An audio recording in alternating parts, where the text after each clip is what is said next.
continuando o capítulo 22 de Imitação de Cristo, livro 1, porque eu me estendi naquele episódio. Capítulo 22, da consideração da miséria humana. Vamos continuar a reflexão, é que esses são capítulos mais densos mesmo. Sim, muito oprimido se sente o homem interior com as necessidades corporais neste mundo. Mas ai daqueles que não conhecem a sua miséria, e outra vez ai daqueles que amam esta miserável e corruptível vida. Aqui a gente fala muito desse apego, porque o apego a coisas e pessoas leva à idolatria. A idolatria tem a ver com a idolatria da poupança que tu guardou dinheiro e acha que a tua garantia tá naquele dinheiro, ou que tá na casa própria, ou que tá num casamento, ou porque teve filho, ou porque tem uma profissão. A idolatria é muito mais profunda do que a gente acha. Existem colegas cristãos que usam muito o termo idolatria achando que o coitado do católico faz isso com a imagem. Não fazemos isso com imagem nenhuma. As imagens que nós temos é um lembrete que nós vivemos um pé aqui e um no céu. São modelos, moldes a seguir para nos lembrar que existe algo mais do que só a terra, que nós estamos pensando lá no céu. E é que nem ter a foto da nossa família, das nossas viagens, né?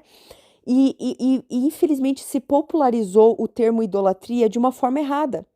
E a idolatria é uma armadilha real que todos nós temos, porque a idolatria vem do apego.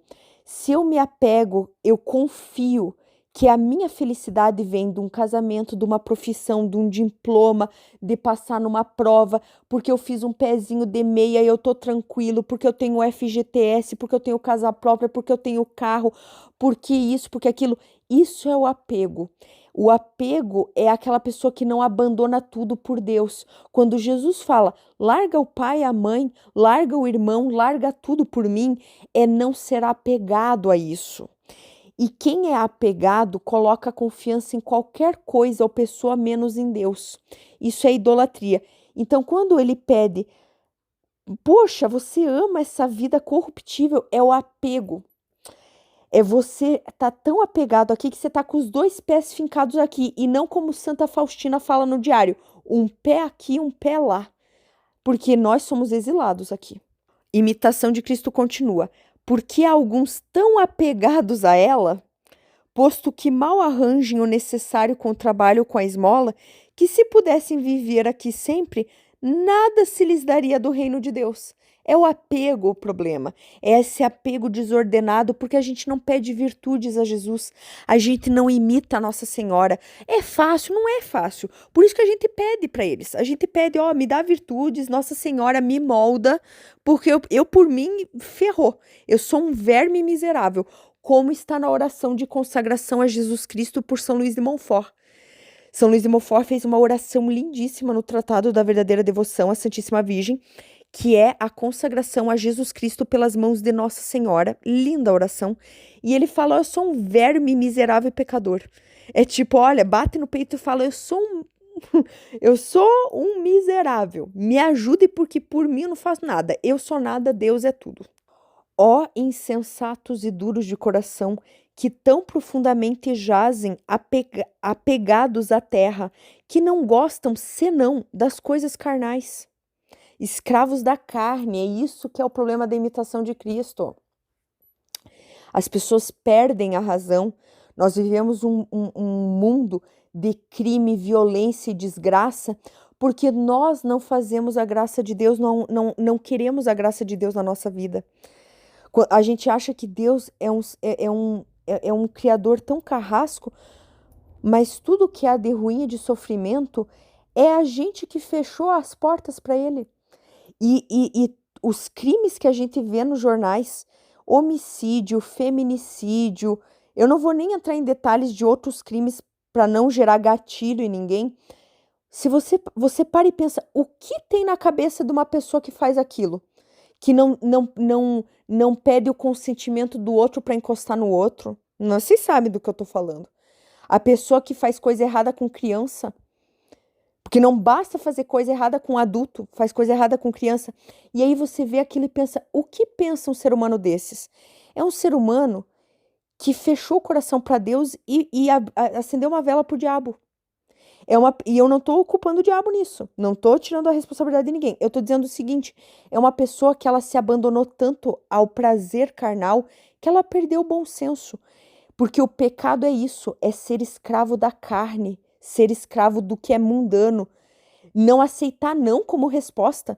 Imitação de Cristo, a Igreja Católica fala o que para você o dia inteiro? Não, não pode, não encosta, não pode. A Igreja Católica incomoda. O caminho da cruz de Jesus Cristo incomoda o ego porque ele diz não para você. E a cultura não deixa você dizer não. Aí você vê um monte de crime, principalmente crimes contra o consentimento do corpo do outro. Por quê? Porque a pessoa não aceita não como resposta. Deus é tão magnânimo, perfeito, que ele pede consentimento até para fazer coisa boa na nossa vida. Quem não pede consentimento é o outro lado. Olha como que é. E por que tem o inferno na nossa vida? Porque as pessoas se fecham para Deus. A Igreja Católica, quando ela fala de pecado, ela está falando, controla a parte carnal, diga não, aceite o não como resposta. E cada vez mais nós temos pessoas que não aceitam não como resposta, que se afastam de Deus e elas falam, o meu prazer em primeiro lugar. Percebe como essa ideologia é complicada? O importante é ser feliz. O meu prazer em primeiro lugar. Parece uma coisa boa, parece um discurso de luz, mas olha os frutos que dá. Um fruto que diz, eu não aceito não como resposta, não pedi a opinião de ninguém, encosto e não quero saber. Ah, mas eu que tô certo, o resto do mundo tá errado. Percebe? Então a gente tem muito que rezar por essas pessoas para elas encontrarem Deus, ou para pelo menos elas não poderem fazer nada com os outros. Enfim, né? Mas hoje em dia não tem um crime que eu não veja na TV que eu não fale. Falta falar não, né? E aceitar o não como resposta. Principalmente vários crimes de homicídio, de falta de consentimento, né? Vou usar esses termos para amenizar aqui o podcast. Continuando. Os santos de Deus e todos os fiéis amigos de Cristo não tinham em conta o que agradava à carne, nem o que neste mundo brilhava, mas toda a sua esperança e intenção se fixavam nos bens eternos.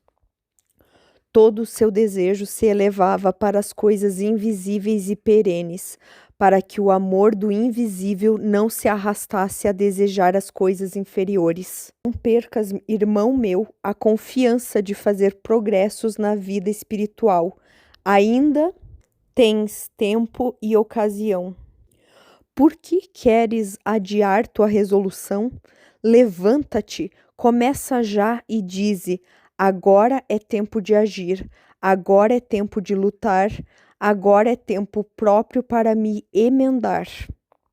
Quando estás atribulado e aflito, é tempo de merecer. Bem quiséramos descansar de toda a miséria, mas como pelo pecado perdemos a inocência, perdemos também a verdadeira felicidade. Por isso devemos ter paciência e confiar na divina misericórdia até que passe a iniquidade e a vida absorva esta mortalidade. Como é grande a fragilidade humana, inclinada sempre ao mal. Com muita razão nos devemos humilhar e não nos ter em grande conta, já que tão frágeis somos e tão inconstantes. O capítulo 22, concluindo, é um capítulo que nos chama para o progresso espiritual, oração, vigilância e emendas, ou seja, ficar de olho nos nossos erros, no nosso ego, nas nossas dificuldades, nos nossos pecados, nas nossas tendências a pecar e aprender a ouvir não nessa vida para ter a eternidade toda. Então, dizer não por alguns instintos animais, carnais, somos chamados, até Santa Teresinha fala isso em História de uma Alma. Seguir a Cristo é dizer não para o instinto animal e sim para o céu. Não parece ser fácil, tem empenho, oração e vigilância, mas é um chamado lindo, doce, é uma árvore que dá frutos de ouro. O pecado parece ser uma liberdade, mas ele aprisiona e afasta Deus. A virtude, ela parece uma prisão, mas ela é a verdadeira liberdade.